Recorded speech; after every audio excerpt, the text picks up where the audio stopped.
नमस्कार। Cancer talk with doctor Minish Jain इस श्रृंखला के चौथे सत्र में सभी दर्शकों का हार्दिक स्वागत है।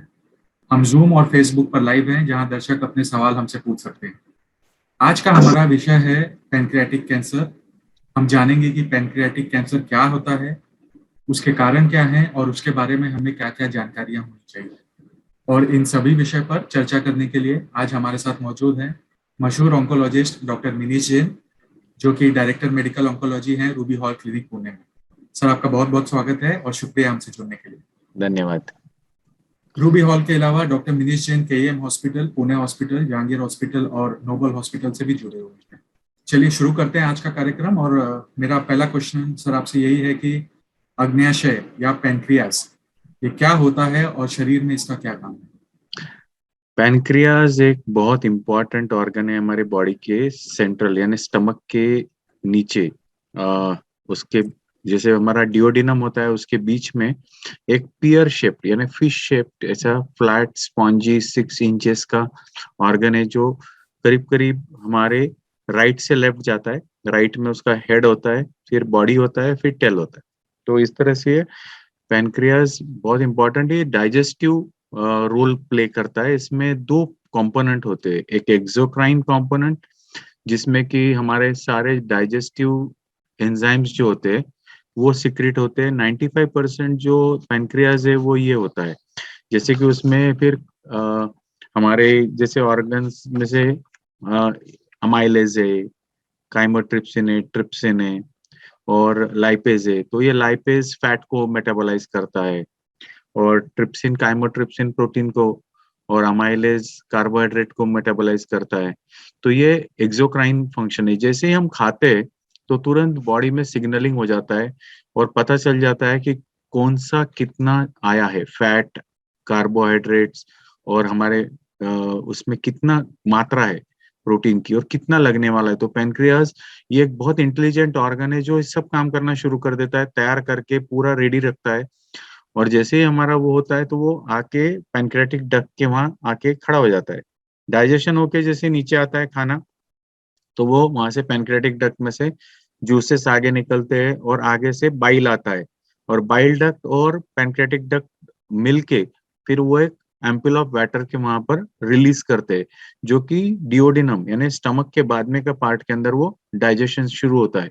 तो पैनक्रियास का ये एक एक्सोक्राइन फंक्शन है। दूसरा फंक्शन है उसका एंडोक्राइन, जिसमें कि वो शुगर कंट्रोल करता है। जैसे वो इंसुलिन सिक्रेट करता है जो कि हमारा इंसुलिन शुगर को नीचे लाता है, और ग्लूकागॉन सिक्रेट करता है जो कि इंसुलिन यानी शुगर को बढ़ाता है।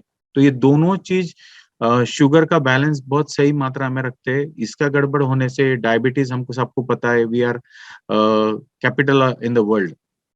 हम प्राउडली बोल सकते हैं कि हम इंडियंस डायबिटिक्स है, तो ये बहुत बड़ी बात है। हमने अपनी क्रिएशन किए और हम उसके ही बड़प्पन करते हैं। तो अब क्या बोले, ये सब अवॉइड करने वाली बीमारियों को हम बनाते हैं और फिर बोलते हैं कि नहीं नहीं शुगर मत डालना, मुझे डायबिटीज है। See, you feel proud about it कि हमको डायबिटीज भी है। तो इस तरह से ये पूरा अवॉइडेबल है क्योंकि हमने जो खान पीन बदल दिया है हमारा। जैसे हमने 50% कार्बोहाइड्रेट्स का जो अमेरिकन्स ने पुश किया था, और उसी के कारण हमारा वैसे ही डाइट कार्बोहाइड्रेट्स में बहुत रिच है। फिर हमको फ्रूट्स खाना है तो हम जूसेस पी रहे, हम उसको चबा के खा ही नहीं रहे। हम जो पहले घी खाते थे वो अमेरिकन्स को डर के हमने घी खाना छोड़ दिया, तो उससे और शुगर्स बढ़ने लग गई। तो ये सब हमने गलत आदतें शुरू की है। हमारे जो नेचुरल इंडियन डाइट था उसको हमने भूल के हमने गलत तरीके से खाना शुरू कर दिया। पहले हम 2 टाइम खाते थे, लोग जनरली सुबह खा के शाम में खा लेते थे। अब तो लेट नाइट खाना शुरू हो गया है, 10 बजे 11 बजे पार्टी शुरू होती है 10 बजे। तो उसको कुछ नहीं कर सकते। तो ये शुगर बैलेंस क्यों इंपॉर्टेंट है, क्योंकि हमारा लीवर, हमारा ब्रेन, हमारी किडनी, ये सब शुगर पे डिपेंडेंट है। यदि हमारे ब्रेन को शुगर नहीं मिलेगा, हमारी शुगर यदि 30-40 से नीचे चला जाएगा तो ब्रेन फंक्शनिंग कम कर नहीं पाएगा। तो पैनक्रियास का एक बहुत महत्वपूर्ण रोल है ये सब चीजें करने में। तो जैसे आपने बहुत ही अच्छी तरह से बताया कि पैनक्रियास क्या है, तो सर पैनक्रियाटिक कैंसर क्या होता है। जब कैंसर हो जाए ये ऑर्गन में तो ये पैनक्रियाटिक कैंसर हो गया। अब कैंसर क्यों होता है? कैंसर या तो आपके जो जेनेटिक म्यूटेशन है वो तो या तो एक्वायर्ड है या फिर इनहेरिटेड है, यानी माँ बाप से मिले तो उसको हम इनहेरिटेड बोलते हैं, और जब हमने खुद ने क्रिएट किए या हमारे एनवायरमेंटल फैक्टर ने क्रिएट किए तो हम एक्वायर्ड बोलते हैं। 15% ऑफ कैंसर जो होते हैं वो जेनेटिक लिंक्ड होते हैं पैनक्रियाटिक कैंसर में। 85% कैंसर ये सेल्फ क्रिएशन है, यानी हमारे खुद के बनाए हुए। तो इसमें क्या होता है कि जब भी डीएनए म्यूटेशंस हो जाता है तो सेल्स बढ़ने लग जाते हैं, वो बहुत तेजी से बढ़ते हैं, ट्यूमर फॉर्म कर देते हैं, और कभी वो बाहर चले जाते हैं तो उसको हम मेटास्टेटिक डिजीज बोलते हैं। तो ये कैंसर की शुरुआत जो होती है एक सेल में, लेकिन वो धीरे धीरे, बिकॉज वो सेल्स डीएनए म्यूटेंट हो जाते हैं, वो मरना भूल जाते हैं, वो सिर्फ बढ़ते ही चले जाते हैं, वो नंबर्स क्रिएट करते हैं, फिर वो इधर उधर से खाना लेते हैं, वो अपने खुद के वेसल्स बनाना शुरू करते हैं, वो दूसरे ऑर्गन्स में जाते हैं, लीवर में जाते हैं, लंग में जाते हैं, बोन में जाते हैं, ब्रेन में जाते हैं, तो मेटास्टेसाइज करके भी फिर पेशेंट को हानि पहुंचाते हैं।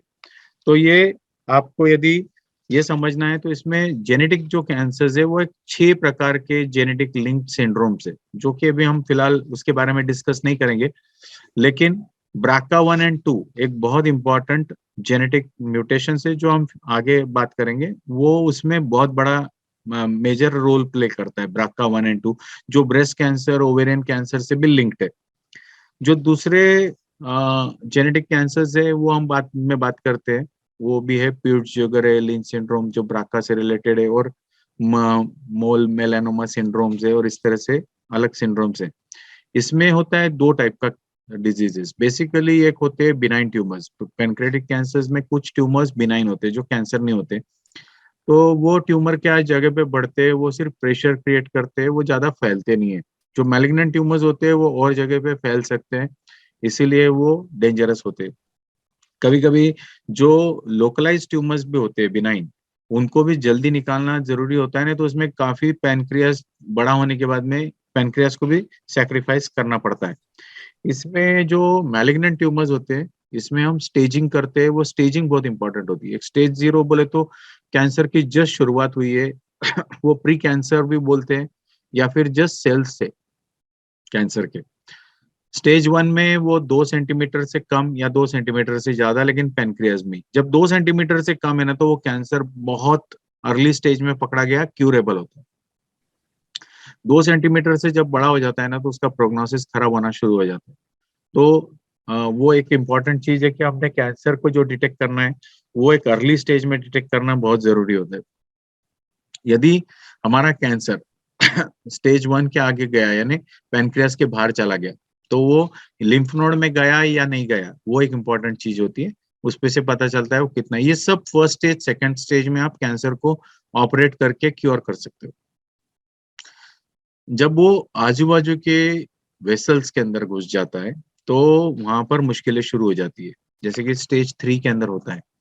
और वो जब वेसल्स में घुसता है तो उसमें ऑपरेबिलिटी बॉर्डर लाइन हो जाती है। कुछ लोगों को हम श्रिंक करके, बीमारी को श्रिंक करके ऑपरेट कर सकते हैं, कीमो रेडिएशन देके श्रिंक करके कर सकते हैं, कुछ लोगों को नहीं कर सकते। तो वहां से वो लोकली एडवांस्ड और बॉर्डर लाइन ऑपरेबल से लोकली एडवांस्ड, ये स्टेज वो कैटेगरी में आती है। कितना कौन सा कहाँ फैला है उसके ऊपर। यदि वो बीमारी आगे चले जाए, पैनक्रियास के बाहर चला जाए, तो वो फिर स्टेज 4 कहलाता है, और वहां पर आप सर्जरी नहीं कर सकते हो, वहां पर आप सिर्फ कीमोथेरेपी ही दे सकते हो। और कीमोथेरेपी इतनी इफेक्टिव भी नहीं है पैनक्रियाटिक कैंसर में, क्योंकि आप देखोगे ये 7th मोस्ट प्रिवेलेंट मैलिग्नेंसी है दुनिया में। इसमें करीब करीब 4.5 या 4,60,000 लोगों को ये डायग्नोज होता है साल भर में, और करीब करीब 4.25 लाख लोग मर जाते हैं ये कैंसर से। तो यानी इसकी मॉर्टेलिटी 90% के करीब है। तो इसमें ये कैंसर क्या होता है कि ये कैंसर होना ही नहीं चाहिए, इसी के ऊपर काम करना चाहिए। यानी ये हो जाए तो फिर ये बहुत अच्छी बात नहीं है, क्योंकि इसमें क्यूरेबिलिटी इवन अर्ली स्टेज में जो है वो काफी लिमिटेड है। इसमें जो अर्ली स्टेज जो ऑपरेबल कैंसर है, उसमें 27% लोग ही हमेशा के लिए ठीक होते हैं, और जो स्टेज 4 में है वो 2.5% लोग 5.5 साल के बाद जिंदा होते हैं। तो जब इतना पुअर आउटकम है, और हमको ये पता है कि ये कैंसर के जो कारण है, ये बहुत से हम अभी डिस्कस करेंगे, लेकिन ये अवॉइडेबल चीजों में आते हैं, तो इसकी तरफ भी ध्यान देना बहुत जरूरी होता है। सर्जन इसको अलग तरीके से स्टेज करते हैं। वो लिमिटेड रिसेक्टेबल यानी जो लिमिटेड में रिसेक्टेबल है, बॉर्डर लाइन है, ऐसा देखते हैं। रिसेक्टेबल यानी पूरा निकाल सकते हैं, बॉर्डर लाइन यानी उसको थोड़ा सा रिकंस्ट्रक्शन लगेगा या फिर कीमो रेडिएशन देके श्रिंक करना है और फिर बाद में उसको ऑपरेट करना है। लोकली एडवांस में भी कुछ लोगों में हम कीमो रेडिएशन कीमोथेरेपी देके श्रिंक करके फिर ऑपरेट करते हैं। और एक होता है एडवांस डिजीज, जिसके अंदर हम उसको ऑपरेट करते ही नहीं है, उसको सीधा कीमोथेरेपी पे लेते हैं। 95% टाइम्स जो कैंसर होते हैं पैनक्रियास के, वो एक्सोक्राइन कैंसर्स होते हैं, यानी उसको पैनक्रियाटिक डक्टल कार्सिनोमास बोलते हैं। क्योंकि जो पैनक्रियास का 95% हिस्सा है वो भी एक्सोक्राइन है, तो उसके कैंसर भी 95% एक्सोक्राइन नहीं रहेंगे। 5% जो है वो एंडोक्राइन है, जो हम सेल्स ऑफ लैंगरहैंस बोलते हैं, जो एक ग्रेप लाइक ऐसे टेल के अंदर होते हैं, जिसमें से इंसुलिन ग्लूकेगॉन निकल रहा है। तो उसके जो कैंसर्स होते हैं वो काफी माइल्ड होते हैं, यानी वो उसमें जो कैंसर्स होते हैं वो न्यूरोएंडोक्राइन ट्यूमर्स होते हैं जनरली। उसको इंसुलिनोमास, वीआईपीओमास, सोमेटोस्टेटिनोमास, ग्लूकेगोनेमास ऐसे बोला जाता है, और वो जनरली ऑपरेबल होते हैं, उनको निकाल दो। जैसे कि इंसुलिनोमा बोले तो क्या, कि किसी पेशेंट का बहुत शुगर डाउन हो रहा है और उसका यदि इंसुलिन बहुत हाई लेवल पे, तो आप सस्पेक्ट करो कि इसमें इंसुलिनोमा हो सकता है। क्योंकि ये लोगों का जो ट्यूमर होता है ये लोकलाइज होता है जनरली, इसको ऑपरेट कर दो तो ये ठीक हो जाते हैं। इनमें ज्यादा करके क्या होता है, शुगर ड्रॉप होने से उनको डिजीनेस, वो बहकी बहकी सी बात करना, अचानक से हाइपोग्लाइसीमिक होके हाइपोग्लाइसीमिया के सिम्टम्स होना, इस तरह से वो डायग्नोज होते हैं। लेकिन हम जो आज बात करने वाले वो ज्यादा करके पैनक्रियाटिक डक्टल एडिनोकार्सिनोमा, यानी जो 95% कैंसर है उसमें का मैक्सिमम कैंसर ये होता है, जो कि बहुत सीरियस है लाइफ के लिए, और वही हम आज डिस्कस करने वाले। उसमें भी कुछ पार्ट है, जैसे एक्सोक्राइन कैंसर्स के अंदर कुछ कैंसर्स है, एसिनर सेल कार्सिनोमा है, एडिनोस्क्वामस कार्सिनोमा है, म्यूसिनस सिस्ट एडिनोमा है। हम इसके बारे में आज डिस्कशन का हमारा विषय नहीं है, क्योंकि ये थोड़े अलग हो जाते हैं, इनको अलग तरीके से ट्रीट करना पड़ता है। तो let's not discuss that, but will discuss what is the most lethal, the most prevalent and the most important cancer which we are going to discuss. Neuroendocrine cancers में भी हम ज्यादा डिस्कस नहीं करने वाले, क्योंकि ये कैंसर्स भी जनरली बिनाइन होते हैं। यदि 40% non secretory neuroendocrine cancer liver में फैल भी जाए तो भी उसमें काफी हद तक पेशेंट बहुत सालों तक जिंदा रहते हैं। तो इसलिए वो भी हमारे आज ट्रीटमेंट का या डिस्कशन का विषय नहीं रहेगा। हम उसके बारे में भी ज्यादा इसमें डिस्कस नहीं करने वाले। आपने जैसा कहा कि इसका कारण जानना बहुत जरूरी है, तो पैनक्रियाटिक के होने का क्या क्या कारण हो सकता है पैनक्रियाटिक कैंसर के? पैनक्रेटिक कैंसर होने के बहुत कारण हैं, और सबसे मुख्य कारण जो होता है इसमें टोबैको, यानी 30% ऑफ टाइम पैनक्रेटिक कैंसर्स जो है वो लिंक्ड होते हैं टोबैको से। दूसरा कारण होता है इसके अंदर अल्कोहल। तीसरा कारण होता है इसके अंदर फैमिलियल, जैसे कि मैंने बताया 15% लोगों के अंदर वो जेनेटिकली लिंक्ड है। उसके अलावा ये होता है आर्सेनिक, यानी आर्सेनिक जो खाने में पानी में आता है, जैसे बच्चों के दूध पाउडर में भी आर्सेनिक मिला होता है, तो वो लोगों वो उससे भी कैंसर होते हैं। फिर कुछ लोगों को जैसे हेवी मेटल्स है, निकल है, कैडमियम है, इसका एक्सपोजर से, तो आप हेवी मेटल इंडस्ट्री में काम कर रहे हो तो उसके अंदर भी आपको कैंसर हो सकता है। पैनक्रेटाइटिस हो रहा है किसी को, जैसे अल्कोहलिक पैनक्रेटाइटिस है, हेरिडिटरी पैनक्रेटाइटिस है, आपको यदि कोई भी प्रकार का पैनक्रेटाइटिस है उससे होता है। फिर यानी इन्फेक्टिव पैनक्रेटाइटिस भी होते हैं। फिर जो डायबिटिक लोग हैं उनमें कैंसर ज्यादा पाया गया है। जो लोग पेरिडोंटल एब्सेसेस है उसमें कैंसर ज्यादा पाया गया है। तो कैंसर के यदि हमने पूरे कारण देखने हैं तो उसके अंदर जैसे कि फैमिलियल हो गया, family history, exposure to this diabetes, फिर Peutz Jeghers syndrome, Lynch syndrome, hereditary breast and ovarian cancer syndrome, melanoma syndrome, melanoma pancreatic syndrome. लेकिन इसमें मॉडिफाइबल फैक्टर्स कुछ है जो कि हम पूरी तरह से रोक सकते हैं, वो होते हैं स्मोकिंग। आप स्मोक ही नहीं करोगे तो आपका जो रिस्क है, जो स्मोकिंग डबल कर देता है, यानी 1.74 रिलेटिव रिस्क होता है स्मोकर्स का। नॉन स्मोकर्स में वो रिस्क कम होता है, लेकिन जो पैसिव स्मोकर होते हैं वो भी 50% ज्यादा रिस्क होती है। यदि आप किसी के बाजू में बैठे हैं जो स्मोक कर रहा है, तो आप एक्सपोज हो रहे हो। 1 बिलियन से ज्यादा लोग आज दुनिया में स्मोक कर रहे हैं। तो this is a very big thing which can be stopped. Alcohol, alcohol यदि आप 3 पेग ले रहे हो रोज, तो आप पैनक्रियाटिक कैंसर को रिस्क क्रिएट कर रहे हो। यदि आप 3 से कम ले रहे हो लेकिन स्मोक कर रहे हो साथ में, तो आपकी रिस्क बढ़ रही है। हर 5 सिगरेट के बाद में आपकी रिस्क बढ़ रही है। So pancreatic cancer is link to smoking and alcohol. Third important thing is obesity. जब आपका बीएमआई 25 से ज्यादा हो जाता है, तो आप पैनक्रियाटिक कैंसर के रिस्क में चले जाते हो। तो 25 से ज्यादा रिस्क, 25 से ज्यादा बीएमआई, 30 से ज्यादा हो तो और भी ज्यादा। और यदि आपकी ओबेसिटी 30 साल की उम्र के बाद में हो, तो और ज्यादा रिस्की हो जाते हो आप, यानी आपका सर्वाइवल और कम होने वाला है। तो आप बचपन में मोटे हो, बाद में ठीक हो गए तो भी काफी ठीक है, लेकिन आप मोटापे की तरफ ही चले जा रहे हो और सेंट्रल ओबेसिटी है, एब्डोमिनल फैट है, ये और डेंजरस। सो फैट,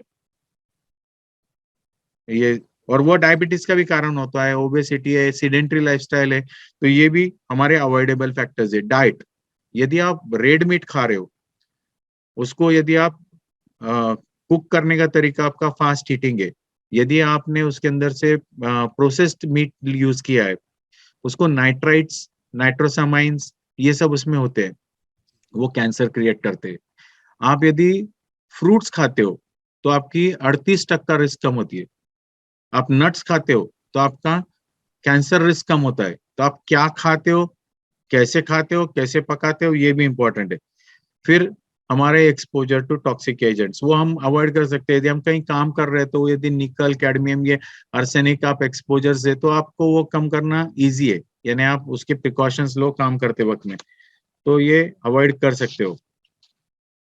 यदि हमने ये सब चीजों की तरफ ध्यान दिया, तो काफी हद तक हम पैनक्रेटिक कैंसर की तरफ से बच सकते हैं। लेकिन कुछ बातें हमारे कंट्रोल में नहीं है। तो क्या कंट्रोल में नहीं है? जैसे कि हमारी फैमिली हिस्ट्री, यदि हमारे फैमिली में किसी को कैंसर है, तो हम फैमिली तो बदल नहीं सकते। हमारी जो बढ़ती उम्र है वो बदल नहीं सकते।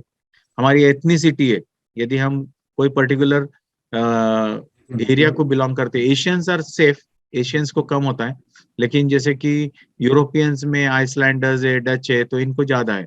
जूइश एंसेस्ट्री में ज्यादा है। तो ब्राका लिंक्ड आपका यदि बीमारी फैमिलियल है, तो वो उसमें ज्यादा है। तो ये सब चीजें नॉन मॉडिफाइबल में आती है। आपको यदि क्रॉनिक इन्फेक्शन है, आपका blood group, non O blood group को भी कैंसर ज्यादा पाया गया है। जैसे कि जो A B O, A B या ए बी, ए या बी, ये ब्लड ग्रुप में कैंसर जिनको एच पाइलोरी पॉजिटिव है, उनको ज्यादा पाया गया है। उसका रीजन ये है कि जब भी ये नॉन ओ होते हैं ना, तो they have a more affinity for H pylori to get attached, which can lead to chronic inflammation and lead to cancer. अभी पेनक्रेटाइटिस में भी क्या होता है, जैसे कि कोई अल्कोहलिक है, अभी जैसे 95% लोगों को जो अल्कोहल ले रहे हैं उनको कैंसर नहीं होता है, 5% को होता है, लेकिन जो लेते हैं उनमें रिस्क ज्यादा होता है। ये समझने की जरूरत है। ऐसा नहीं कि आपने स्मोक कर लिया तो आपको कैंसर हो गया, आपने ड्रिंक कर लिया तो आपको कैंसर हो गया, लेकिन आपकी जो रिलेटिव रिस्क है लोगों के कंपैरिजन में, जो नहीं ले रहे उनसे, तो उससे काफी ज्यादा हो रही है। दूसरी बात, जब आप लेते हो तो कोई पहले दिन लिया तो हो जाता है, ऐसा नहीं। आप एक डैमेज क्रिएट कर रहे हो कंटिन्यूअसली अपने बॉडी में। जब आप अल्कोहल लेते हो, तो आप पैनक्रेटाइटिस क्रिएट करते हो। पैनक्रेटाइटिस का मतलब क्या है कि आपके जो डाइजेस्टिव एंजाइम से पैनक्रियाज में तैयार हुए हुए, वो स्टमक में जाके रिलीज होने थे, लेकिन वो वहीं रिलीज हो जा रहे पैनक्रियाज में। वो पैनक्रियाज में रिलीज हो जा रहे, पैनक्रियाज जल जा रहा है, फिर पैनक्रियाज को रिपेयर होना पड़ रहा है, इन्फ्लेम्ड हो रहा है, तो डक्ट का साइकेट्राइजेशन हो रहा है, तो इसके अंदर फिर वो डक्ट में कैंसर क्रिएट होता है। और वो अभी इसके बारे में भी स्टडी किया जा रहा है कि क्या हम ये पूरी तरह से प्री इन्वेजिव स्टेट में कैंसर को डिटेक्ट कर सकते हैं क्या स्क्रीनिंग में। यदि हम वो कर पाए ना, तो हम कैंसर को बहुत हद तक क्यूरेबल कर देंगे। लेकिन ये करना आसान नहीं है। जनरली ये कैंसर 40 से पहले होता नहीं है, 55 इसका एवरेज शुरुआत होती है, मैक्सिमम ये पीक लेता है 70 एज के अंदर, और तब तक लोग काफी अनफिट हो जाते हैं। वैसे ही कैंसर डेंजरस, उसमें उसका लेट स्टेज में आना, उसका जल्दी ना डिटेक्ट होना, उसका लेट स्टेज में डिटेक्ट होना, ये बहुत सारे कारण है पैनक्रियाटिक कैंसर को घातक बनाने वाले। तो हमने ये ध्यान रखना है कि यदि हमारे पेट में कुछ सिम्टम्स है, जैसे कि वो हम डिस्कस करते हैं अगले क्वेश्चन यदि आपका कोई रहेगा तो वो वाले सिम्टम्स की तरफ ध्यान देना चाहिए। और एक और बात, जो डायबिटिक लोग है, ऐसे इटालियन एक स्टडी हुआ था, उसके अंदर 9.7% people were actually diabetic. So diabetes also leads to whether it is type 1, type 2. And if you are getting treated, आपका यदि डायबिटिक ट्रीटमेंट चल रहा है इंसुलिन से या फिर एंटी डायबिटिक से, तो उससे कैंसर रिस्क कम हो रही है। तो आप यदि डायबिटिक हो तो आप अपने ट्रीटमेंट को इग्नोर मत करो, क्योंकि उससे भी आप सेफ रह रहे हो और बराबर से आप ट्रीटमेंट लो।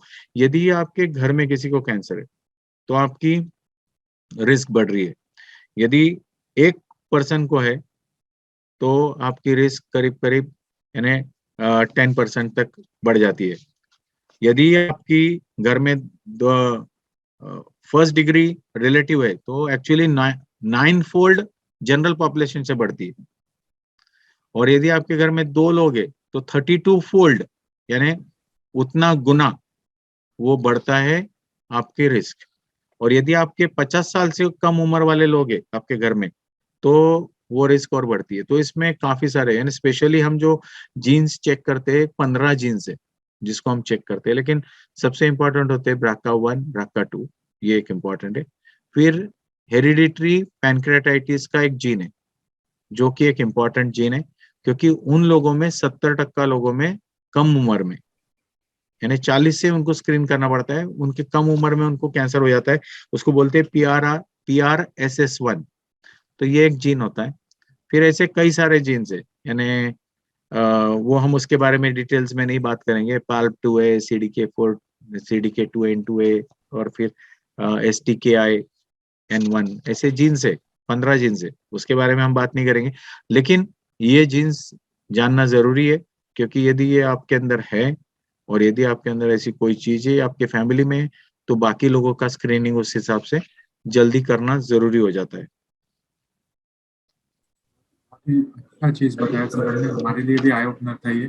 तो जैसे कि आपने इतनी बातें की पैनक्रियाटिक कैंसर के बारे में, तो ज्यादातर ये कैंसर किस में पाया जाता है, पुरुषों में या महिलाओं में, और क्यों ऐसा? देखो ये जनरली है ना, हर कैंसर, यदि आपने वो तो बात सुनी होगी कि men are from Mars and women are from Venus. पुरुषों के कंपैरिजन में स्त्रियों को हमेशा हर चीज के अंदर नेचर ने ज्यादा प्रोटेक्शन दिया है। Okay, they are more protected. जैसे ही हमारा इंसेप्शन होता है ना, यानी फीटस का, वहां से जाइगोट में से ही चेंजेस शुरू हो जाते। बचपन में चेंज होते, जब जवानी की तरफ जाते हैं तो पुरुषों में और स्त्रियों में और लेडीज में अंतर आना शुरू हो जाता है। उनकी सोच में अंतर है, उनके शरीर में अंतर है, तो कैंसर में भी अंतर है। Okay, so it is very clear, we are different, we are not same. 2 में से 1 पुरुष को कैंसर होगा, यानी 50%। 3 में से 1 को स्त्रियों में होगा। That is the ratio. यदि आप इंडिविजुअल कैंसर की बात करोगे तो उसमें भी रिस्क पुरुषों से स्त्रियों की कम है, और डेथ की रिस्क भी स्त्रियों की कम है। इंडिविजुअल कैंसर में 12% रिस्क कम होती है डेथ की, फीमेल्स की, और ओवरऑल कैंसर में 6% कम होती है रिस्क, यानी उनमें कैंसर भी कम है और उनमें डेथ भी कम है। उसके कई सारे कारण है। उसका कारण एक ये है कि पहले तो यह समझा जाता था कि पुरुषों में हाई रिस्क बिहेवियर ज्यादा होता है। हाई रिस्क बिहेवियर का मतलब होता है वो ज्यादा स्मोक करते, ज्यादा ड्रिंक करते, ज्यादा सैचुरेटेड फैट्स खाते और खुद का ध्यान नहीं रखते, बराबर।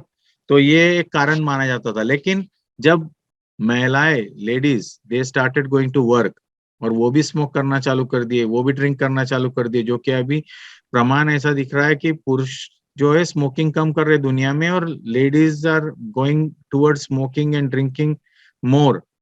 सो this is what is the world wide trend. I am not talking of India in particular, it is worldwide trend and this is a very high increase which is happening. तो ये होने के बावजूद भी महिलाओं में या लेडीज में कैंसर की कमी दिखी गई है. तो there is a difference. Now this differences are related to estrogen, they are linked to X. अब जैसे एक स्टडी किया गया था यूएस में, जहां पर उन्होंने देखा था कि व्हाई फीमेल्स आर प्रोटेक्टेड. तो एक्स क्रोमोसोम से लिंक्ड जो ब्लड कैंसर थे उसके बारे में स्टडी हो रही थी बॉस्टन में. तो वहां पर पता चला कि एक्स क्रोमोसोम इनएक्टिवेशन होने के बावजूद लेडीज के अंदर वो कम होता है, क्योंकि एक्स क्रोमोसोम जो है ट्यूमर सप्रेसर जीन से लिंक्ड होता है और उनमें 2 होते और पुरुषों में 1 होता है. तो ऐसे कुछ कुछ फैक्टर्स होते हैं, प्लस उनमें एस्ट्रोजन एक बहुत इंपॉर्टेंट पार्ट प्ले करता है. तो ये सब रीजन है. जो region why females are surviving better than males, उसका एक कारण ढूंढा गया था. एक न्यूयॉर्क में स्टडी हुई थी, उसमें ये पता चला कि जो लेडीज होती है वो अपना नेटवर्किंग बहुत अच्छा क्रिएट कर लेती है. वो अपने तुरंत जाके जो अपने आगे पेशेंट से उनसे बात कर लेंगे, उनसे पूछ भी लेंगे कैसे करना है. वो थोड़े एग्रेसिव ट्रीटमेंट लेंगे. जो पुरुष होते हैं वो ज्यादा एनालिटिकल होते हैं और शायद वो अपने आप को ज्यादा यानी ईगोइस्टिक होते हैं जैसे बोले. तो वो किसी से जाके नहीं मिलेंगे, वो किसी से नहीं बात करेंगे, वो अपना ही डिसीजन पे फर्म रहेंगे. और इस तरह से वो बहुत सी बार जो है वो एग्रेसिव ट्रीटमेंट की तरफ नहीं जाते, वो सामने वाले से नहीं समझते. और ये रीजन होगा, प्लस उनका जेनेटिक मेकअप, इसके कारण उनके आउटकम्स डेफिनेटली थोड़े अलग आते हैं स्त्रियों की कंपैरिजन में. तो 5.5 per lakh is the number for males and 4 per lakh is the number for females. ये दुनिया का एक ओवरऑल फिगर है पैनक्रियाटिक कैंसर का. तो पुरुषों में डेफिनेटली ज्यादा है और वही हमने बातें पहले भी देखी है कि इसी तरह से होता है. इसके लक्षण क्या क्या हो सकते हैं, सिम्टम्स जो हम बात करते हैं पैनक्रियाटिक कैंसर के, क्या क्या सिम्टम्स हो सकते हैं? पैनक्रियाटिक कैंसर के सिम्टम्स जो होते हैं ना, बेसिकली ऐसे कोई स्पेसिफिक सिम्टम्स नहीं होते. अर्ली स्टेज के अंदर तो ये कैंसर पता ही नहीं चलता है. यानी ये कैंसर ज्यादा करके 80 to 90% ऑफ द टाइम जो है वो आपको एडवांस स्टेज में ही पाया जाएगा. उसका रीजन ये है क्योंकि ये साइलेंट ट्यूमर्स में आता है. यानी साइलेंट बोले तो कोई सिम्टम्स ही नहीं क्रिएट करता है. एब्डोमेन के अंदर सेंटर में बैठा है, बहुत बड़ी जगह है, और जो हमको तकलीफ भी होती है तो वो एडवांस स्टेज में शुरू होती है. छोटा होता है तो सिम्टम्स ही नहीं करता है. जब बड़ा होता है तो वो प्रेशर पेन करेगा. तो यहाँ पर जो पेन होता है एब्डोमेन में सेंटर में, वो पीछे रेडिएट होता है. वो सोने के वक्त में बढ़ता है, खाने के वक्त में बढ़ता है. लेकिन ऐसा पेन तो आपको गैस्ट्राइटिस में मिलता है, डियोडिनल अल्सर में मिलता है. कई सारे कारण है जिसमें आपको एब्डोमिनल पेन है. तो आप पहला बात तो एसिडिटी का करोगे, तो एब्डोमिनल पेन. लेकिन जो रेडिएटिंग टू बैक है, ये बहुत इंपॉर्टेंट फीचर है. वो जनरली बॉडी ट्यूमर्स के अंदर होता है. पैनक्रियाटिक कैंसर के जो सेंट्रल ट्यूमर्स होते हैं उसमें आगे का पेन पीछे जाता है, खाना खाने के बाद बढ़ता है, सोने के बाद बढ़ता है. तो ये पेन को ध्यान रखो. दूसरा होता है कि जैसे जॉन्डिस हो गया, लेकिन जॉन्डिस बहुत रीजन से होता है. अभी क्यों जॉन्डिस होता है? यदि हेड का ट्यूमर है तो वो क्या करेगा, एम्पुल ऑफ वाटर को बंद कर देगा. तो जो बाइल आ रहा था, जहां पर पैनक्रियाटिक डक्ट एंटर कर रहा था, वो एरिया चोकअप हो जाता है. तो ऑब्स्ट्रक्टिव जॉन्डिस बोलते हैं इसको. तो ये लेकिन बहुत से रीजंस होते हैं. गॉल स्टोन के अंदर होता है, ये दूसरे कैंसर्स है, गॉल ब्लैडर कैंसर्स है, लीवर कैंसर्स है, उसमें भी होता है, डियोडिनल कैंसर्स में होता है. तो सिर्फ पैनक्रियाटिक कैंसर में होता है ऐसा नहीं, तो इसके दूसरे कारण भी होते हैं. तो ये रीजन से आप सिर्फ जॉन्डिस हो जाए तो ये नहीं बोल सकते कि पैनक्रियाटिक कैंसर है. यदि जॉन्डिस हो जाए बहुत हाई लेवल में तो उससे बदन में खुजली आना शुरू हो जाता है. जो स्टूल्स होते हैं वो व्हाइट दिखने लग जाते हैं, वो येलो नहीं दिखते. तो ये भी एक चीज होती है, आपने ध्यान देना है कि यदि आपका स्टूल व्हाइट हो रहा है, यूरिन डार्क हो रहा है, बदन में खुजली आ रहा है, खुजली कर करके आपके बदन पे निशान हो रहे हैं, तो ये ऑब्स्ट्रक्टिव जॉन्डिस के फीचर्स है. तो वो कोई रीजन हो सकता है, स्पेशली पैनक्रियाटिक कैंसर ऐसा नहीं, लेकिन कोई भी रीजन हो सकता है जिसको आपको इवेल्युएट करना जरूरी है. इसमें वजन बहुत कम होता है. तो वजन कम होना एक बहुत बुरी साइन है. जब भी वजन कम हो जाता है लोगों का तो समझ लेना कि वो करीब करीब इनऑपरेबल की तरफ चला गया है, यानी एडवांस स्टेज में चला गया है. इसमें भूख लगना बंद हो जाता है, इसमें डिप्रेशन में चले जाते हैं लोग. उनको समझ में ही नहीं आ रहा क्योंकि शुगर्स का गड़बड़ हो रही है कैंसर के कारण, वो खाना नहीं खा पा रहे. तो इस तरह से काफी सारी चीजें होती है. और डिफरेंशियल्स बहुत है, जैसे मैंने बताया कोलेंजाइटिस है, कोलेलिथियासिस है, फिर उसमें duodenal ulcer, gastric ulcer, lymphomas, दूसरे कैंसर्स, ये सब चीजें भी वहां पर, ये एब्डोमिनल एन्यूरिज्म है, तो ये सब चीजें इतनी कंफ्यूजिंग होती है। और इसीलिए ये कैंसर को, ये सबसे कॉमनेस्ट कैंसर है जो ऑटोप्सी में मिलता है, यानी लाइफ के अंदर तो पता ही नहीं चला, मरने के बाद यदि ऑटोप्सी हुई और उसमें यदि कोई कैंसर पाए जाते हैं तो सबसे ज्यादा कैंसर जो पाए जाते हैं वो पैनक्रेटिक कैंसर। 30% लोगों में ऑटोप्सी में पता चलता है कि पैनक्रेटिक कैंसर था, यानी इतना साइलेंट है, इसको ढूंढना आसान नहीं है। इसके लिए बहुत हाई डेफिनेशन इमेजिंग होना जरूरी है, और हाई जो सस्पिशन ऑफ कैंसर भी होना जरूरी होता है और यदि वो व्यक्ति को पता ही नहीं है तो ढूंढ ही नहीं पाएगा। तो इसको काफी जो बोलते हैं ना एक्सपर्ट्स जरूरी होते हैं पैनक्रेटिक कैंसर को ट्रीटमेंट के लिए भी और डायग्नोसिस के लिए भी। It's not easy. सो इसमें जॉन्डिस एक आ जाए तो वहां पर ध्यान दो, यदि पेट में पानी भर जाए तब ध्यान दो। तो पेट में पानी भरना ये अर्ली स्टेज में भी होता है, एडवांस स्टेज में भी होता है।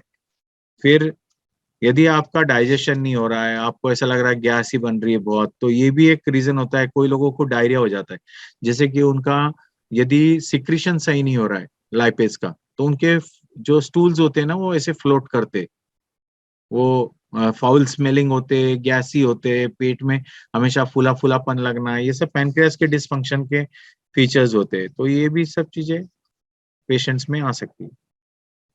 और एक और बात, सॉरी, उसमें एक्यूट ऑनसेट डायबिटीज यदि आ जाए आपको, जैसे कि आप कभी डायबिटिक थे ही नहीं और अचानक से डायबिटीज आ जाए, तो ये भी कोई कोई लोगों में कैंसर का रीजन होता है। कुछ लोगों में यदि डायबिटीज है और वो अचानक से अनकंट्रोल्ड हो जाए, तो ये भी एक रीजन हो सकता है कि आप पैनक्रेटिक कैंसर को सस्पेक्ट करो। तो जैसे आपने कहा कि ये बहुत लेट होता है, तो क्या इसके कोई भी स्क्रीनिंग टेक्निक्स हैं जो पहले बता सकें कि पैनक्रियाटिक कैंसर है या नहीं है? अगर है तो कौन कौन से टेस्टिंग उपलब्ध है पेशेंट्स की? देखो, ऐसे कोई स्क्रीनिंग टेक्निक्स इसको डायग्नोज नहीं कर सकते, और हम हर जनरल पॉपुलेशन को इसके लिए स्क्रीन नहीं कर सकते। लेकिन जैसे मैंने बताया कि जिन लोगों को हेरिडिटरी कैंसर्स है, जिन लोगों को फैमिली हिस्ट्री है, जिनका ब्राका 1 और 2 है, जिसका हेरिडिटरी पैनक्रेटाइटिस का फीचर्स है, जैसी एक स्टडी हुई थी जिसमें कि 14 कंट्री में 112 फैमिलीज को लेके हेरिडिटरी पैनक्रेटाइटिस पे उन्होंने स्टडी किया था। तो इसमें 70% लोगों में ये कैंसर पाया जाता है। तो फिर ये जरूरी हो जाता है कि ये लोगों को स्क्रीनिंग शुरू कर दे 40 की उम्र से, ताकि इनका कैंसर जल्दी डिटेक्ट हो जाए, और यदि है कैंसर तो वो क्योर हो जाए।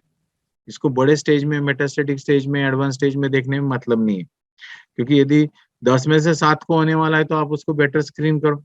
तो इस तरह से जो हाई रिस्क सिचुएशंस होती है उसमें हम स्क्रीनिंग जरूर रिकमेंड करते हैं, लेकिन रूटीनली स्क्रीनिंग इसको रिकमेंडेड नहीं है। और जैसे पैनक्रेटाइटिस से रिलेटेड भी जो कैंसर है वो कोई एक दिन में नहीं होते, वो होते हैं 10, 20, 30, 40 साल में। तो आपको कोई ऐसा रोज जाके स्कैनिंग सोनोग्राफी करा के पैनिक होके मतलब नहीं है। तो उसको बहुत सारे मार्कर्स है, लेकिन उनमें जैसे CA19.9 है, CA50 है, डूपान है, इस तरह से काफी सारे मार्कर्स के ऊपर स्टडी किया जा रहा है अभी दुनिया में। लेकिन अभी उसको ऐसा बताना ये नहीं है, सही नहीं है कि आप सब जन जाके इसका इन्वेस्टिगेशंस करो। और ये रिकमेंड करूंगा कि उन्हीं लोगों ने करना चाहिए कि जो हाई रिस्क में। तो पैनक्रियाटिक कैंसर के क्या ट्रीटमेंट ऑप्शंस हो सकते हैं जो मोस्ट कॉमन है सर? पैनक्रेटिक कैंसर के ट्रीटमेंट ऑप्शंस जो होते हैं ना, वो बेसिकली डिपेंड करता है कि आपका पहला तो स्टेज क्या है, वो इंडिविजुअल का मेंटालिटी क्या है। भले ही आपका कैंसर का स्टेज सेम हो, लेकिन ट्रीटमेंट अलग अलग हो सकते, भिन्न हो सकते, क्योंकि आपके फिटनेस लेवल, आपका क्या, कोई कोई एल्डरली है, कोई यंग है, तो उसमें फर्क पड़ जाएगा। सर्जरी सबसे इंपॉर्टेंट है। यदि आपका बीमारी लोकलाइज्ड है तो सर्जरी करना उसका सबसे इंपॉर्टेंट, क्योंकि क्योर करने का कोई दूसरा तरीका नहीं है इसके अंदर। यदि कुछ लोगों के अंदर हम सर्जरी जो करते हैं वो रिलीविंग सर्जरीज भी होती है, पैलेटिव सर्जरीज बोला जाता है। जैसे कि कोई व्यक्ति का यदि बाइल डक्ट हमको बाईपास करना है, या स्टमक का जो एंड है वो यदि फंस गया है पैनक्रियाज में तो उसको बाईपास करना है, तो इस तरह से पैलेटिव सर्जरीज भी होती है जिसको रिलीविंग सर्जरीज बोला जाता है। आप लेप्रोस्कोपी से दूरबीन डाल के देखे, दूरबीन से आपने देखा कि बीमारी फैला नहीं है, आपने उससे ही सर्जरी कर दी, तो लेप्रोस्कोपिक सर्जरी हो गई। यदि आपने वो पूरा पैनक्रियाज निकालने का सोचा है तो उसको विपल्स प्रोसीजर बोलते हैं। जैसे हेड ऑफ पैनक्रियाज में यदि बीमारी है तो वहां का कुछ हिस्सा, जैसे कि small intestine, gall bladder, bile duct, pancreatic head, ये सब निकालना, ये एक रेडिकल सर्जरी होती है जो कि विपल सर्जरी होती है। और ये काफी एक्सपर्ट लोग ही इसको करे तो बेटर होता है, क्योंकि ये सर्जरीज कोई आसान नहीं होती कि जिसको कोई रूटीन भी लोग कर दे, लेकिन बहुत से लोग कर करके भी एक्सपर्ट हो गए और वो करते हैं। एक होता है डिस्टल पैंक्रेटेक्टोमी, यानी जैसे लैंगरेंशियल साइड में जो टेल के अंदर कैंसर हो तो उसको डिस्टल पैंक्रेटेक्ट। एक होता है सेंट्रल पैंक्रेटेक्टोमी, यानी सेंटर का पार्ट जो उसका बॉडी पार्ट है वो निकाल रहे, बाकी का 2 हिस्सा छोड़ दे रहे। एक होता है टोटल पैंक्रेटेक्टोमी, यानी पूरा के पूरा पैंक्रियाज आप निकाल रहे हो। अब कौन सा सर्जरी करना है ये डिपेंड करेगा आपके ट्यूमर के लोकेशन पे, ये डिपेंड करेगा आपके फिटनेस पे, ये डिपेंड करेगा ओवरऑल आपकी हेल्थ के ऊपर और एक्सपीरियंस ऑफ द सर्जन। यदि सर्जन एक्सपीरियंस्ड है तो वो आपको पहले ही समझा देगा कि वो सर्जरी किस तरह से करने वाला है। दूसरा जो ट्रीटमेंट का प्रकार है वो है कीमोथेरेपी।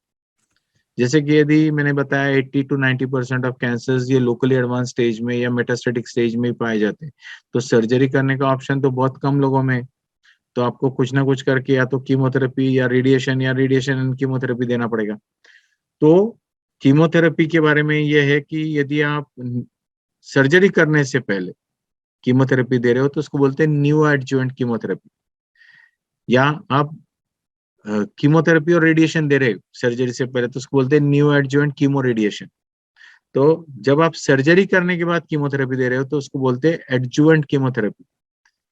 तो आपको ये कीमोथेरेपी अभी डिपेंड करता है कि आपने मल्टीडिसिप्लिनरी अप्रोच लेना चाहिए पैनक्रेटिक कैंसर में। जैसे कि ट्यूमर के डिस्कशंस होते हैं हमारे, जिसमें हम surgeon, radiation oncologist, medical oncologist, histopathologist, radiologist, सारे लोग वहां पर होते हैं जो कि ये डिसीजन लेते हैं कि ये पेशेंट के लिए सबसे पर्याप्त ट्रीटमेंट ऑप्शन क्या है।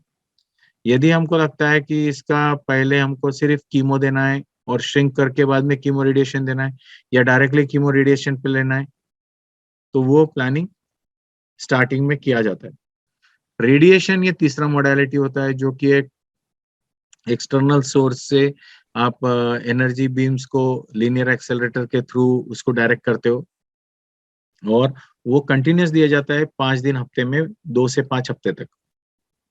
उसके साथ में हम कीमोथेरेपी टैबलेट या इंजेक्टेबल फॉर्म में देते हैं और उसको हम उसी तरह से पोटेंशिएट करते हैं रेडिएशन को। इसमें जब हम देते हैं रेडिएशन तो इसमें एक ही दिक्कत होती है, क्योंकि सेंट्रल हिस्सा है, स्टमक के वहां का है, तो रेडिएशन के बाद में कुछ लोगों को नौशिया, कुछ लोगों को वॉमिटिंग, डायरिया हो सकता है। थोड़ा ध्यान देना पड़ता है कि उनका पेट भरा हुआ ना हो जब रेडिएशन को जा रहे हो। थोड़ा खाली पेट जाओगे तो आपका रेडिएशन का साइड इफेक्ट काफी हद तक बचाया जा सकता है। और थोड़े खाने पीने के मॉडिफिकेशंस करने ताकि आपको डायरिया ना हो, इंडाइजेशन ना हो। कुछ लोगों में जैसे कि एडवांस स्टेज में कैंसर हो पैनक्रेटिक, तो आपको उनको ना आप ऑपरेबल है पेशेंट तो आप ना क्यूरेटिव सर्जरी कर सक रहे हो, और पैलिएशन आपको करना जरूरी है, उनको रिलीफ तो करना है। जॉन्डिस हो गया है एडवांस स्टेज में तो आपको स्टेंट करना है या बाईपास करना है, बिलियरी बाईपास। तो इस तरह से आप उसका पैलिएशन कर सकते हो। या किसी का स्टमक का मुंह दब गया है तो आप उसका स्टमक डाइवर्ट कर सकते हो या स्टेंट डाल सकते हो। तो इस तरह से जो ये पैलेटिव प्रोसीजर्स होती है वो या तो अंदर से एंडोस्कोपिकली या सर्जिकली हम कर सकते हैं पेशेंट की लाइफ कंफर्टेबल करने के लिए। और जो इससे भी आगे चले जाते हैं उनको हम ट्रीटमेंट देते हैं पेन मैनेजमेंट। तो एज अ डॉक्टर और एज अ पेशेंट मेरे मन में ये बना रहता है सर कि क्या ये पैनक्रियाटिक कैंसर पूरी तरह ठीक हो सकता है, या क्या इसके रिकवरी के चांसेस होते हैं? एज अ डॉक्टर आपका क्या कहना है? डेफिनेटली यदि आपने अर्ली स्टेज में कैंसर पकड़ लिया है और यदि आपने उसको डायग्नोस किया है जो कि लिमिटेड टू पैनक्रियाज 2 सेंटीमीटर से कम है तो आप तो क्यूरेबल ही हो। यदि आपने उसको लेट स्टेज में डायग्नोस किया है, और कभी कभी हमारी बॉडी हमको सिग्नल देती है लेकिन हम उसकी तरफ ध्यान भी नहीं देते, ये भी बात उतनी इम्पोर्टेंट है। तो हमको लगता है क्या है, देखेंगे एसिडिटी होगा, दवाई ले लेते, खुद से ले लेते, बिना पूछे बिना बताए, फिर वो तब के लिए वो प्रॉब्लम सॉल्व भी हो जाती है, फिर वो 2 महीने बाद फिर आती है, फिर हम उसको वही करते हैं। ऐसा हम 2-3 बार करते हैं, तब तक 1 साल निकल जाता है, 6 महीना निकल जाता है, बीमारी एडवांस हो जाता है। फिर हमको लगता है अरे वो तो पहले ही सिग्नल दे रहा था। तो यदि हम जागरूक रहे, हम यदि अपने बॉडी सिग्नल्स को इग्नोर ना करें, तो हम बहुत सी बार में ना ये चीजों को डिटेक्ट जल्दी कर सकते हैं। एक तो बात ये हो गई। दूसरी बात है कि यदि डॉक्टर भी जागरूक रहे कि वो एम्पेरिकल ट्रीटमेंट्स ना करे, कोई पेशेंट को यदि 8-10 दिन 12 दिन हो गए, आपने दवाई दी, रिस्पॉन्स नहीं आ रहा है, एक सोनोग्राफी करने में कोई खर्च तो है नहीं उसमें, तो एक सोनोग्राफी करा लो, यदि कुछ डाउट आया तो एमआरआई करा लो। They are safe investigation, they won't cause you trouble. कोई ऐसा कोई रेडिएशन जा रहा है या कुछ बड़ी में ऐसा हो रहा है, ऐसा नहीं है। लेकिन मुझे लगता है कि वो बहुत जरूरी होता है, क्योंकि आप अर्ली स्टेज में कैंसर डिटेक्ट करोगे, क्यूरेबल रहोगे।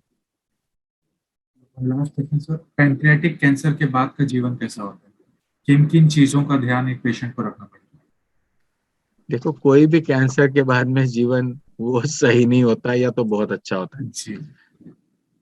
सही किन इसलिए नहीं होता है, हाँ, यदि आप ढंग से नहीं फाइट किए और आप जीते नहीं, तो आपका कैंसर जाएगा नहीं, और जाएगा नहीं तो आपका जीवन वैसे भी ठीक नहीं रहने वाला।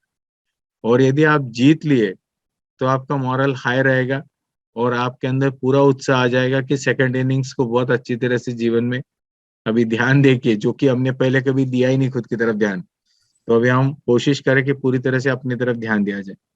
तो सिंपल सिंपल चीजें, स्मोक कर रहे हो तो बंद करो, अल्कोहल ले रहे हो तो बंद करो, एक्सरसाइज नहीं कर रहे हो तो करो, ओबेज हो तो दुबले हो, सीडेंटरी लाइफस्टाइल है तो थोड़ा हिलना डुलना शुरू करो, खाने के ऊपर ध्यान दो, आपकी सब्जियों को अच्छे से धो के लो ताकि पेस्टिसाइड्स वगैरह निकल जाए, यदि आप हेवी मेटल्स में हो तो वहां से निकल जाओ, पैसिव स्मोकिंग से हट जाओ। जो भी है सिंपल सिंपल, विटामिन डी की कमी से कैंसर होता है तो विटामिन डी लो, आप यदि रेड मीट वगैरह खा रहे हो तो कम करो, बंद करो, आप प्रोसेस्ड फूड खा रहे हो तो बंद करो। तो ये सब चीजों की तरफ ध्यान दो, और अपना 5 साल तक पूरी तरह से इन्वेस्टिगेशंस करते रहो, क्योंकि कैंसर भले ही अभी चला गया हो, लेकिन वो 5 साल तक आपके पीछे आ रहा है। यदि वो 5 साल तक नहीं दिखा, तो आप मान सकते हो कि आप कैंसर मुक्त हो। तो विनीत सर, ये सब के बाद आज के इस जो हमने इस सब जो चर्चा की इस विषय पे आपका क्या मैसेज होगा दर्शकों को? मेरा मैसेज तो ये रहेगा कि देखो, दुनिया में जो कैंसर होने के चांसेस होते हैं ना, वो करीब करीब जो हमारे देश में है, वो 4 से 5% है, ये कैंसर होने के लाख में। तो ये कैंसर लिथल है। ये कैंसर जनरली लेट स्टेज में आता है, और ये हमने बचपन से हमारे बच्चों को सिखाना है कि हम कैंसर से अपनी जीवन लाइफस्टाइल से, सिंपल चीजों से बचा सकते हैं। 90% कैंसर तो लाइफस्टाइल से बचने वाले। और यदि आप अभी से अपने बच्चों को ये समझ नहीं दोगे, तो हम ये कैंसर की तरफ बढ़ते चले जा रहे हैं। ये कैंसर का प्रमाण हर डिकेड में बढ़ रहा है, हर डिकेड में मेल्स में फीमेल्स में पैंक्रेटिक कैंसर बढ़ रहा है। और जैसे कि इसका प्रमाण बढ़ते ही चले जाने वाला है, इसके कारण है हमारा खाना पीना, जीवन शैली सब बदल गया है। ये कैंसर लिथल है, मैंने जैसे बताया 90% लोग तो बच ही नहीं पा रहे इसमें। तो इसको तो रोकना ही ज्यादा बेटर है, और रोकना कोई एक दिन का काम नहीं है। ये तो 2-3 डिकेड लगेंगे, यदि हमने आज से इसका समझदारी शुरू किया, और आज से हमने लोगों को बताना चालू किया कि अपने जीवन को कैसे जीना है, तब जाके हमको आगे की पीढ़ी में इसका फर्क आने वाला है। यदि आप नहीं करते हो तो it will continue to go on, it will not stop. So there is nothing which can be done once it is diagnosed, क्योंकि ये डायग्नोज ही होगा स्टेज 3 स्टेज 4 में। बहुत लकी हो गए वो लोग जिनका एक्सीडेंटली स्कैन हुआ था और उसमें डिटेक्ट हो गया। स्कैन हुआ था कोई और रीजन से और डिटेक्ट हो गया वो, तब वो पता चलता है कि पैनक्रेटिक कैंसर जल्दी पाया गया। बहुत कम लोगों में, यानी 10% लोगों में, 15% लोगों में इस तरह से पाया जाता है वो। बाकी तो लोगों के अंदर तो सर, ऐसा होता ही नहीं है। Lifestyle changes is very important. Thank you Manish sir, इस अद्भुत पहल और दर्शकों के बीच कैंसर के बारे में अपना जागरूकता पैदा करने के लिए आपका बहुत बहुत शुक्रिया। हमारे साथ बने रहने के लिए सभी दर्शकों का भी धन्यवाद। सभी दर्शकों का से मेरा एक अनुरोध है कि आप मिनीश सर के दोनों चैनल पर जाएं और कैंसर के बारे में और सारी जानकारियां लें। उनका 2 चैनल है, यूट्यूब पर एक चैनल है जिनका नाम है cancer talk with doctor Manish Jain, और स्पॉटिफाई पे दूसरा है जिसका नाम है कैंसर की बात डॉक्टर मनीष के साथ। मैं सबसे अनुरोध करूंगा कि जाएं और सारी कैंसर की बातें उस पर ध्यान दें। तब तक के लिए, जब हम अगली बार मिलते हैं, सबको अलविदा और अपना ख्याल रखें।